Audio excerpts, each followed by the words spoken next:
Sud Radio Conseil de famille.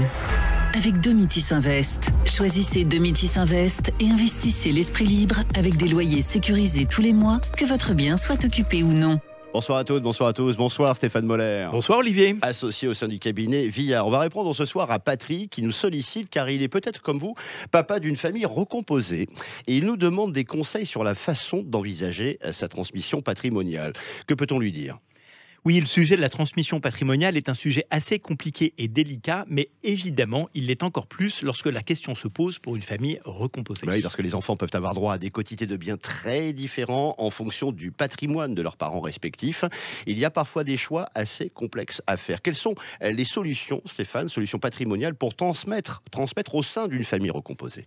Eh bien, évoquons le cas de figure suivant. D'une première union, Patrick a eu 2 enfants. Mais sa première femme disposait d'un patrimoine personnel important, ce qui assure à ses 2 premiers enfants un patrimoine significatif.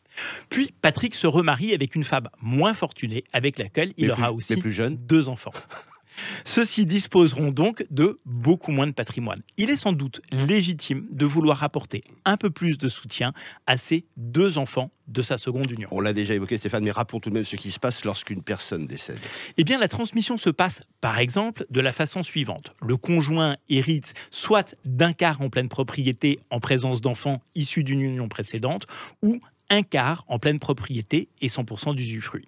Les enfants héritent à part égale entre eux, uniquement sur la part qui ne sera pas transmise au conjoint. Ce qui signifie que les enfants du premier et du second mariage auront initialement la même part d'héritage, mais que le second conjoint peut bénéficier aussi d'une part et qu'à son propre décès, ce sont les enfants alors de la seconde union qui en hériteront, si j'ai bien compris. Et oui, dans ce cas de figure, c'est une façon de compenser à la marge, bien sûr, la parité en matière d'héritage. En fait, les cas sont multiples et compliqués et il faut bien réfléchir aux différents cas de figure qui, évidemment, évolue avec le temps. Oui, en fait, le principe, il est simple, c'est celui de l'égalité des parts dont disposent les enfants. Mais à la marge, il est possible de moduler les quantités disponibles pour chacun d'entre eux. Conseils en gestion de patrimoine et notaires sont de bons conseils, évidemment, pour vous guider dans vos choix. Ils sont compliqués, les choix, parfois. Et exactement. Il existe de nombreuses façons de pondérer le droit de chacun des enfants. Donation-partage, assurance-vie, SCI et SARL de famille, changement de régime matrimonial, donation entre époux, achat conjoint avec